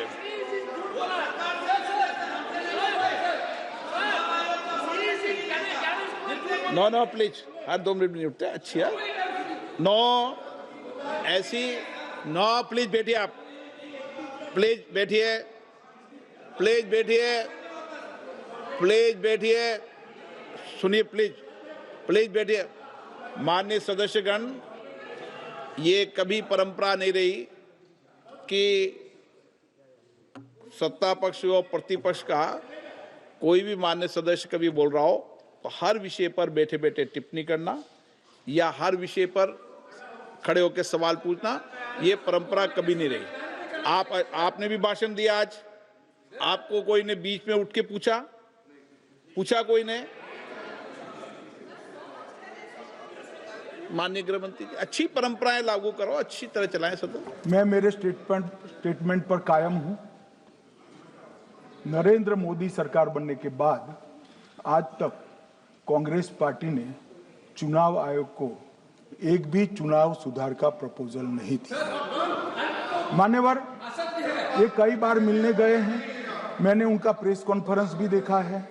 उनका प्रेस कॉन्फ्रेंस था चुनाव प्रक्रिया के अंदर उनका जो डिस्प्यूट है वो ऑन गोइंग इलेक्शन में इसको रजू करने का। चुनाव सुधार जो होता है, चुनाव के पहले चुनाव के नियम जो तय होते हैं, इसके लिए सभी दलों को बाकायदा पत्र लिखा जाता है और कोई मांगे तो उसको समय भी देना पड़ता है। ये दो अलग चीज है। माननीय गृह मंत्री, मान्यवर, 1 मिनट गृह मंत्री। माननीय सदस्यगण, सदन का समय माननीय गृह मंत्री जी के वक्तव्य की समाप्ति तक बढ़ाया जाता है। माननीय गृह मंत्री जी। मान्यवर, कर विपक्ष के नेता ने 3 सवाल पूछे थे और 4 सुझाव दिए थे।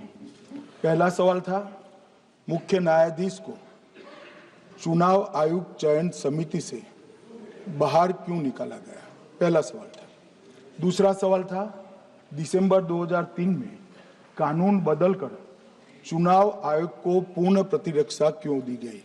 और तीसरा शार्प क्वेश्चन था सीसीटीवी फुटेज 45 दिन में नष्ट करने का कानून क्यों लाए।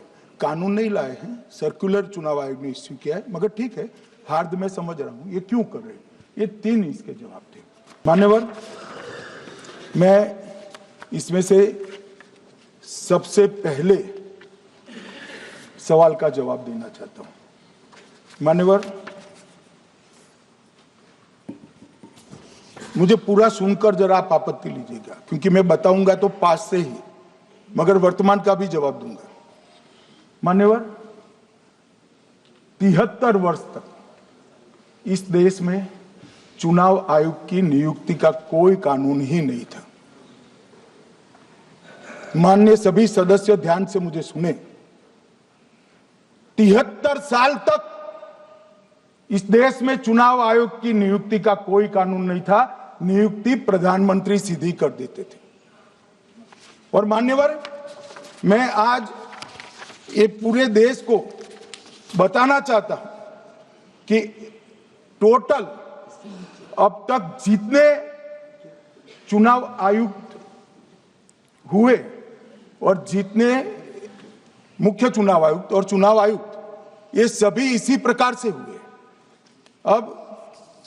अब 2003 के कानून पर मैं बाद में आता हूं। 1950 से 1989 चुनाव आयोग एक सदस्यीय था। प्रावधान क्या था? कोई कानून नहीं था। प्रधानमंत्री जी फाइल भेजते थे राष्ट्रपति जी को और राष्ट्रपति जी नोटिफिकेशन बाहर नहीं करते। तो भाई उस वक्त बरोबर चुनाव था, सबसे अच्छा था। नहीं, मैं ये नहीं पूछता नियुक्ति की प्रक्रिया।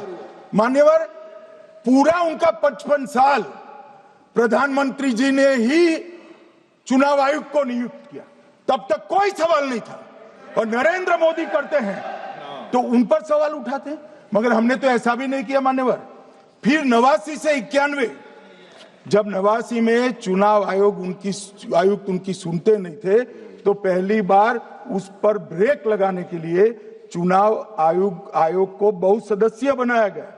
ये बिहार के चुनाव के कारण ही हुआ, परंतु वो भी प्रधानमंत्री की फाइल से ही अपॉइंट होते हैं। और मान्यवर 21 चुनाव आयुक्त, कमिश्नर और मुख्य चुनाव और 8, 21 और 29 इस प्रकार से हुए जिसमें कोई प्रधानमंत्री जी ही रखते थे।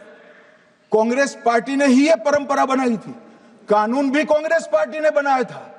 मगर आज आरोप करना है इसलिए आपने चुनाव चोरी कर लिया, चुनाव चोरी कर लिया। चुनाव चोरी के कहने से कुछ नहीं होता। जनता हमको सुनती है भाई, और हम जवाब भी देते हैं। मान्यवर, ये 50 से लेकर 2023 तक कोई कानून नहीं। बाद में 2023 में एक अनूप बरनवाल बनाम भारत सरकार मुकदमा हुआ। उसमें सुप्रीम कोर्ट ने कहा कि भाई चुनाव आयुक्त की नियुक्ति थोड़ी पारदर्शी होनी चाहिए। सुझावी था, ऑर्डर नहीं था। हमारे सॉलिसिटर जनरल ने वहां कंसेंट दी तो उन्होंने कहा कि भाई हमें कानून बनाने में थोड़ी देर लगेगी और हमें इस पर कंसल्टेशन भी करना पड़ेगा, चुनाव आयोग से भी करना पड़ेगा। तो उन्होंने कहा ठीक है, अगर आप सहमत हैं, मैं जजमेंट और आर्गुमेंट पढ़कर अगर आप सहमत हैं तो जब तक कानून नहीं बनता चीफ जस्टिस ऑफ इंडिया की अध्यक्षता में एक कमेटी बने और प्रधानमंत्री और विपक्ष के नेता इसके मेंबर। हमें कोई आपत्ति नहीं थी, हमने हाँ बोला साहब। और विपक्ष के नेता भी थे, प्रधानमंत्री थे और सीजे। 2023 में कानून बन गया। कानून क्या बना? विपक्ष के नेता प्रधानमंत्री तय करेंगे, वो एक मंत्री और स्वयं प्रधानमंत्री, ये 3 लोग बैठकर चर्चा कर मेरिट्स में चुनाव आयुक्त और मुख्य चुनाव आयुक्त की नियुक्ति करेंगे। मान्यवर, हमारे टाइम में तो और पारदर्शी। ये कह रहे हैं हमारा तो 33% ही हिस्सा है। भाई 33% तो है ना, हमारा तो हिस्सा ही नहीं था। और मान्यवर, मैं रिकॉर्ड से बताता हूं, 2012 में सीयूसी की नियुक्ति होनी थी।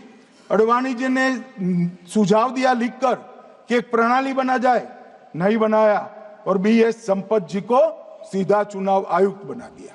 उसके बाद में भी एक व्यक्ति कैसे है इसकी चर्चा है। नवीन चावला, जिसको आपातकाल की भूमिका पर शाह आयोग ने कहा था ये निष्पक्ष नहीं है, उनको मुख्य चुनाव आयुक्त बना दिया।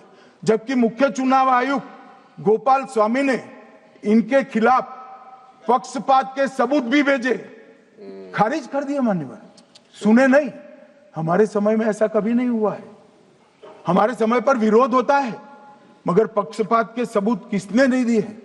और भाई, जहां तक 66% और 33% का सवाल है, आप कह रहे हो कि वहां 2 लोग होते हैं और आप एक होते हैं, ये तो हम तय नहीं करते हैं। 140 करोड़ की जनता तय करती है कौन 66 होगा और कौन 33। यहाँ कौन बैठेगा वो तो 140 करोड़ लोग तय करते हैं। वो आपके लिए तय करोगे तो आप 66 हो जाओगे, मगर आप तो 100 रख कर गए थे, हमने उसको 33 दे दिया।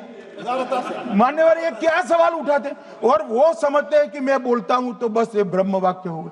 ऐसे नहीं होता है मान्यवर, हर चीज के तर्क होते हैं। इनका जो भाषण तैयार करते हैं वो भी ठीक से नहीं करते, रिसर्च नहीं करते।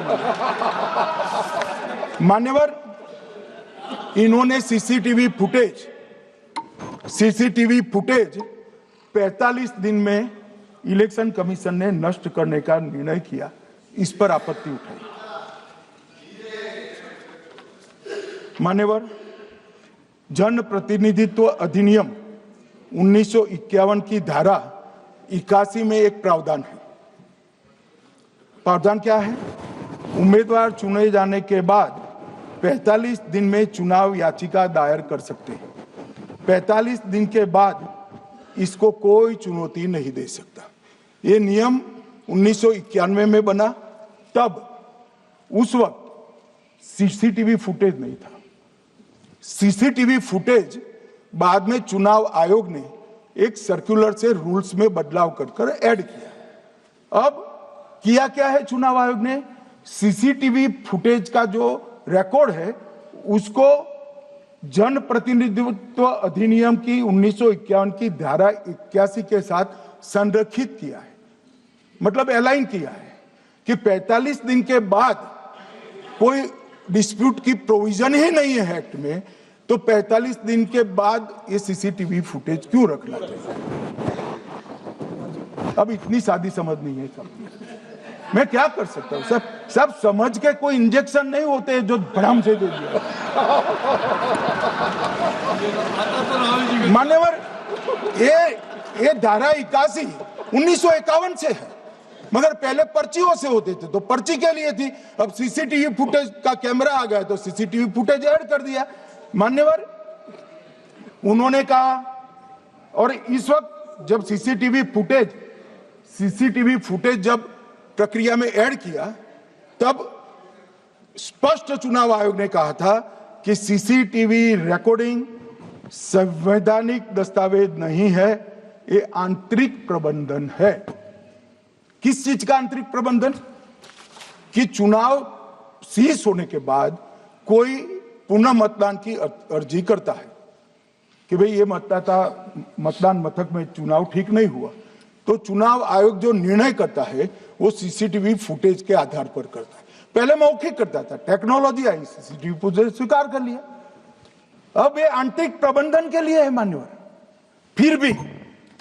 फिर भी चुनाव आयोग का जो निर्णय मैं बताता हूं, उन्होंने कहा सामान्य जनता को एक्सेस होना चाहिए।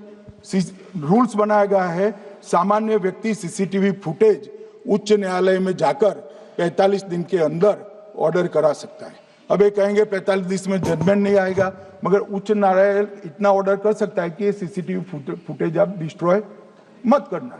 मान्यवर, राजनीतिक दलों को एक्सेस देने का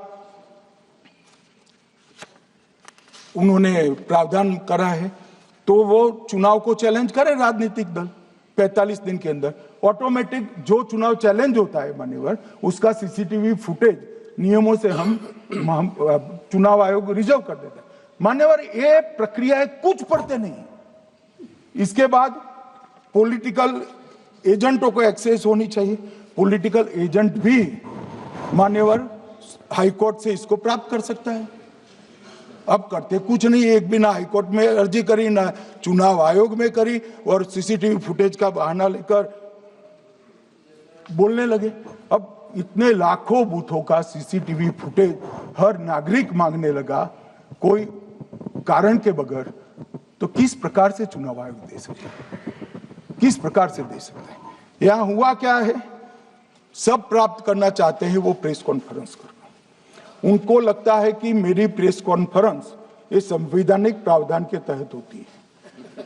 ऐसा नहीं होता है। वे प्रेस कॉन्फ्रेंस जो करते हो जिन मुद्दों का, इसकी लीक कर अर्जी दे दो, टपक से मिल जाएगी सारी दिख, मगर अर्जी नहीं करते, कोर्ट में नहीं जाते हैं, चुनाव आयोग में नहीं जाते हैं, और चुनाव चोरी हो गया, चुनाव चोरी हो गया, चुनाव चोरी हो गया करते। मान्यवर, ऐसे नहीं चलेगा। इस देश को, लोकतंत्र को आप धूमिल नहीं कर सकते, और सबने सीखना चाहिए, और भाषण ढंग से तैयार करने का भी सीखना चाहिए। मान्यवर,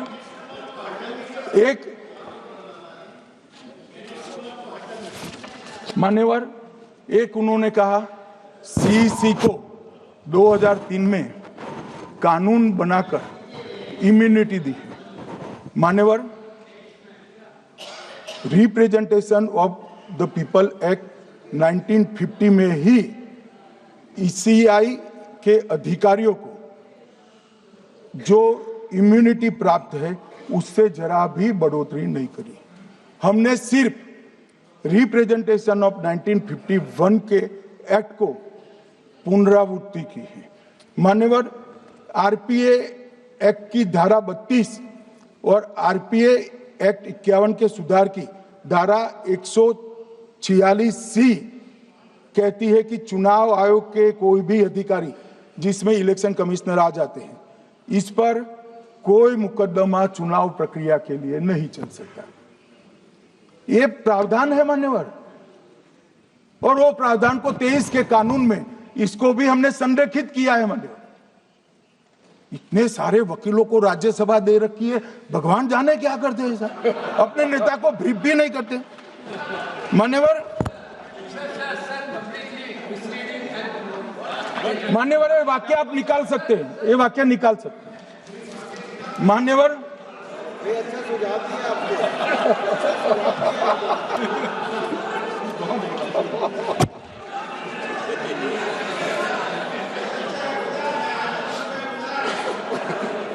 मान्यवर, फिर ये सब हो रहा कल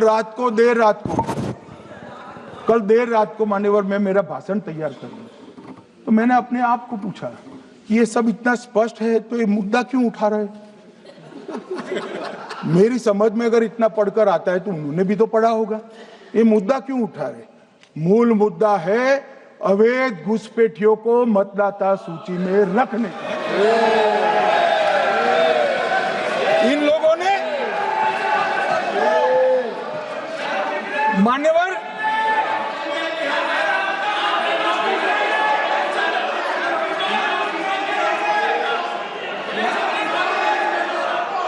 माननीय सदस्य, आपका भाषण भी सबने शांति से पूर्ण सुना है, आप भी सुनने की सामर्थ्य रखो।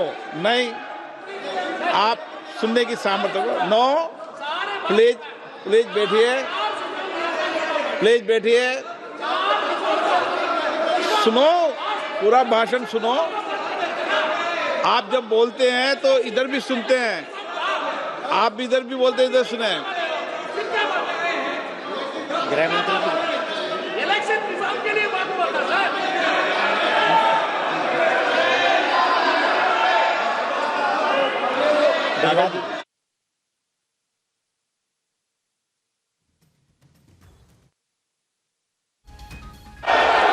माननीय सदस्य, आप जब बोलते हैं तो इधर भी सुनते हैं, पूरे सुनने की क्षमता रखो। सर, ये लोग डर गए हैं, जवाब नहीं सुन सकते हैं। इतना दिनों से देश के सामने में झूठ फैला करके इन्होंने गुमराह करके चर्चा मांगा। आज गृह मंत्री जी एक बात का जवाब दे रहे हैं, ये भाग गए, डर गए, सुन भी नहीं सकते ये। अगर ये सुन नहीं सकते हैं, इतना दिनों से संसद के समय बर्बाद क्यों किया? अगर सच्चाई नहीं सुन सकते तो इतना दिनों तक सरकार पर संसद के समय लोगों को रंग फैला करके क्यों समय बर्बाद किया? ये दिखा रहे, हमको मालूम था ये भागने वाले हैं। सच्चाई को सुनना चाहिए, सच्चाई को सुनना चाहिए।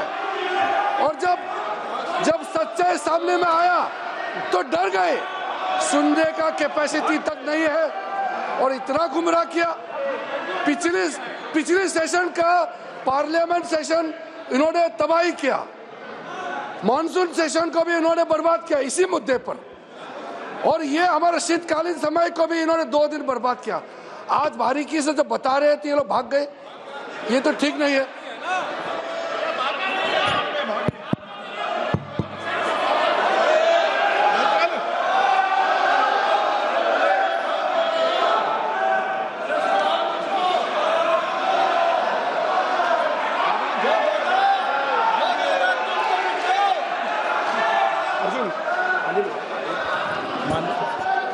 मान्यवर, ये 200 बार भी बहसकार करेंगे, एक भी अवैध घुसपैठियों को इस देश में हम वोट नहीं देंगे। ये हमारे एनडीए का पॉलिसी है मान्यवर। डिटेक्ट मतलब ढूंढो, डिलीट करो, मतदाता सूची में नाम काटो और उनको डिपोर्ट करो। हम संवैधानिक प्रक्रिया कर कर डिटेक्ट, डिलीट और डिपोर्ट ये पूरा करेंगे। ये क्यों सदन छोड़कर भाग गए? मैं इनके सामने तो कोई बात भी नहीं कर रहा था, ना कांग्रेस पार्टी के सामने बात कर रहा था। मैं तो बात कर रहा था घुसपैठियों को देश के बाहर निकालने की। अब ये तो देखिए साहब, अगर मैंने इतने सारे आरोप करे श्री जवाहरलाल नेहरू पर, इंदिरा गांधी पर, इनके पिताजी पर, सोनिया जी पर, तब भागते तो लाजिम था। ये घुसपैठियों को लिए भाग गए क्योंकि उनकी हमारी पॉलिसी है डिटेक्ट, डिलीट और डिपोर्ट। उनकी पॉलिसी है नॉर्मलाइज कर दो घुसपैठ को, उसके बाद में मान्यता प्रदान कर दो और चुनाव में मतदाता सूची में डालकर फॉर्मलाइज कर दो। मगर साहब ये लंबे समय तक नहीं चलना। मैं मेरे मन से मानता हूं, मेरे पार्टी के सिद्धांत तो है ही, मगर मैं मानता हूं कि जनसांख्यिकी में इतना बड़ा परिवर्तन देश के लिए बहुत बड़ा खतरा है। यह देश एक बार जनसांख्यिकी के आधार पर बढ़ चुका है और हम नहीं चाहते कि आने वाली पीढ़ी ये देश के भी बंटवारे दिखे। इसलिए ये बहुत जरूरी है कि इस देश से घुसपैठ को रोकना पड़ेगा। मान्यवर, ये कहते हैं कि घुसपैठ हो रही है, भारत सरकार की जिम्मेदारी नहीं है। मान्यवर, मैं आज बताना चाहता हूं, घुसपैठ हो रही है भारत बांग्लादेश की सीमा से। वहां पर कुल 2216 किलोमीटर बॉर्डर है, इसमें से 1653 किलोमीटर बॉर्डर बन चुकी है। अब 563 कहां बाकी रही है मान्यवर मालूम है? केवल और केवल एक राज्य बंगाल। आसाम का पूरा हो गया, मेघालय का पूरा हो गया, त्रिपुरा का पूरा हो गया, जम्मू कश्मीर का पूरा हो गया, पंजाब का पूरा हो गया, राजस्थान का पूरा हो गया, गुजरात का पूरा हो गया, खाली बंगाल का बाकी रखा है। और मैं आज कहना चाहता हूं टीएमसी के लोगों को भी, ये राहुल जी के साथ में रहकर घुसपैठिया बचाओ यात्रा बिहार में निकली, साफ हो गए। आप भी घुसपैठियों को बचाओगे तो वहां भारतीय जनता पार्टी का विजय तय। मान्यवर, ये कहते हैं कि घुसपैठ क्यों हो रही? आप बॉर्डर नहीं बनाने देते, फेंसिंग नहीं करने दोगे, घुसपैठ नहीं होगी। फिर भी चलो, मैं पूछना चाहता हूं कि घुसपैठ होकर सबसे पहले घुसपैठिया कहां आता है? कहां आता है? तो गांव में आता है। पटवारी को मालूम नहीं पड़ता, गांव के थाने वाले को मालूम नहीं पड़ता। इसकी मतदाता सूची में नाम डालने के लिए आधार कार्ड कहां बनता है? वहीं बनता है। उसका राशन कार्ड कहां बनता है? बंगाल में बनता है। और मतदाता सूची में कौन सी मतदाता सूची में ऐड होता है? तो बंगाल में होते। आपकी कोई जिम्मेदारी नहीं है। मान्यवर, ये देश के भविष्य और सुरक्षा के साथ खिलवाड़ कर रहे। कभी कभार चुनाव तो जीत जाओगे घुसपैठियों के आधार पर, परंतु इस देश की सुरक्षा को आप ताक पर रखो। मैं आज कहना चाहता हूं मान्यवर, बिहार की जनता ने एक बहुत महान फैसला किया है घुसपैठिया बचाओ यात्रा के खिलाफ जनादेश दिया। और बंगाल भी ये करने जा रहा है मान्यवर, आने वाले दिनों में करेंगे, उनको मालूम नहीं।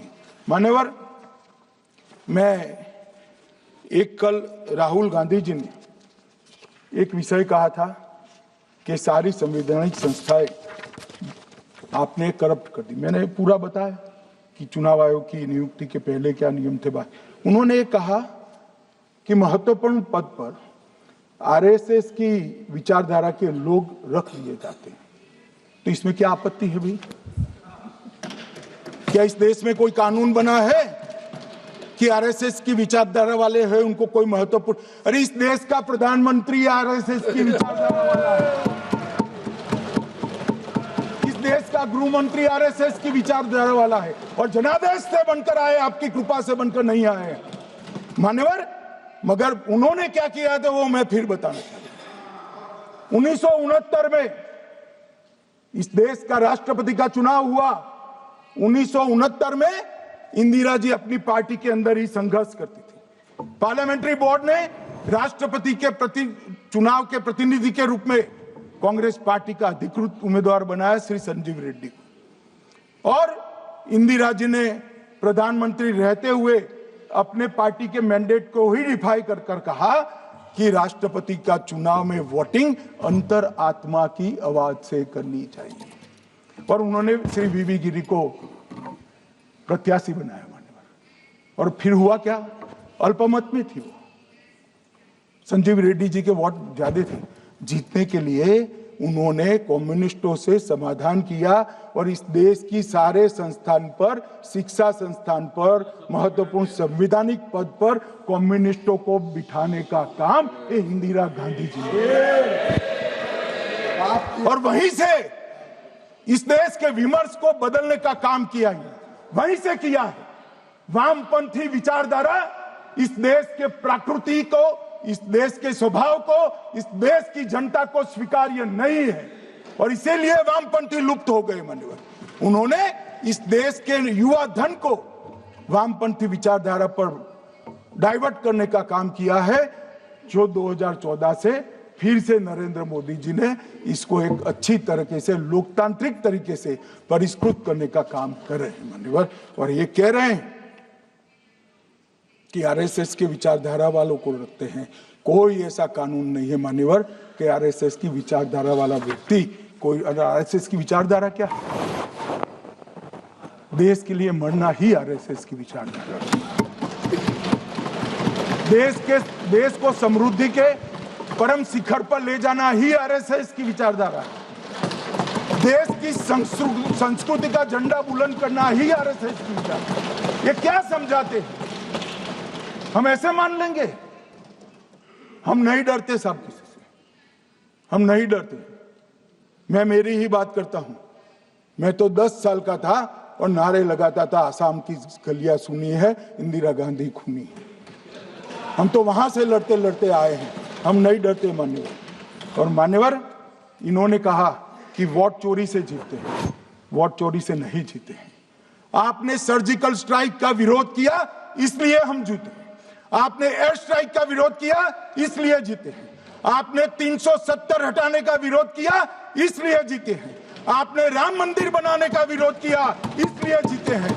आपने घुसपैठियों को हटाने का विरोध किया, इसलिए जीते हैं। आपने सीएए का विरोध किया, इसलिए हम जीते हैं। आपने ट्रिपल तलाक हटाने का विरोध किया, इसलिए जीते हैं। और आप 1 नेशन 1 इलेक्शन का विरोध कर रहे हो, इसलिए हम फिर से जीते हैं मान्यवर। 60 करोड़ गरीबों के घर में इस देश के प्रधानमंत्री जी ने घर पहुंचाया, गैस पहुंचाया, पानी पहुंचाया, शौचालय पहुंचाया, 5 किलो अनाज मुफ्त पहुंचाया और 5 लाख तक की दवाइयां मुफ्त कर दी। क्या समझते हैं कि वोट चोरी कर कर जीते हैं? इस देश के इंफ्रास्ट्रक्चर को 40 साल देख लीजिए और हमारे 11 साल देख लीजिए, इंफ्रास्ट्रक्चर को 3 गुना बढ़ाने का काम हमारे प्रधानमंत्री नरेंद्र मोदी, और इसलिए जनता हमें जिताती है। और मैं तो अभी भी कहना चाहता हूं, चले गए हैं मान्यवर, मैं अभी भी कहना चाहता हूं, यार कांग्रेस पार्टी तुझे टिकट तो देती नहीं है मान्यवर। मैं अभी भी कहना चाहता हूं, एसआईआर का विरोध करोगे तो बिहार की जगह बंगाल और तमिलनाडु में भी साफ मान्यवर। इस 140 करोड़ की जनता का जनादेश ईश्वर का आदेश होता है। हमारे यहाँ तो कहते हैं ना कि जनता ही जनार्दन होती है, तो जनता का फैसला श्री कृष्ण का फैसला होता है, जनार्दन का फैसला। और वो जनता के फैसले को ये लोग वोट चोरी इस तरह की भाषा का प्रयोग करते हैं। जनता देख रही है, जनता आंख मूंद कर नहीं बैठी मान्यवर। मैं तो धन्यवाद करना चाहूंगा हमारे पार्लियामेंट्री अफेयर्स मिनिस्टर का कि इन्होंने तो एक अलग रास्ता कर एसआईआर पर चर्चा कर ली। वरना इनका झूठ एक तरफा जनता में जा रहा था।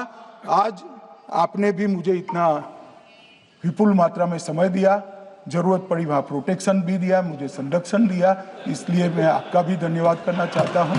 और अंत में फिर से एक बार श्री राहुल गांधी के भाषण लिखने वालों को कहना चाहता हूं कि तथ्य ढंग से ढूंढ कर लिखे, इनकी यहाँ पर तकलीफ होती है। सभा की कार्रवाई कल गुरुवार दिनांक 11 दिसंबर 2025 को प्राप्त 11 बजे तक के लिए स्थगित की जाती है। तो आप सुन रहे थे गृह मंत्री अमित शाह को एसआईआर के मुद्दे पर सदन में चर्चा के दौरान आखिरकार विपक्ष ने सदन से कर दिया वॉकआउट। जैसे ही गृह मंत्री अमित शाह की तरफ से यह बताया गया कि आखिर एसआईआर को लेकर विरोध क्यों हो रहा था, जिन बातों का जिक्र आज मैंने किया, ये पढ़ने के बाद जब मुझे समझ में आ गई तो विपक्ष को समझ में क्यों नहीं आई। गृह मंत्री ने कहा कि दरअसल असल वजह विपक्ष चाहता है ये भ्रम फैलाने के लिए कि घुसपैठियों को वोटर लिस्ट में बनाया जाए, यानी कि घुसपैठियों को बचाने की कोशिश है और ये सरकार घुसपैठियों को आइडेंटिफाई करते हुए, डिलीट करते हुए, डिपोर्ट करते हुए घुसपैठियों को हटा देगी।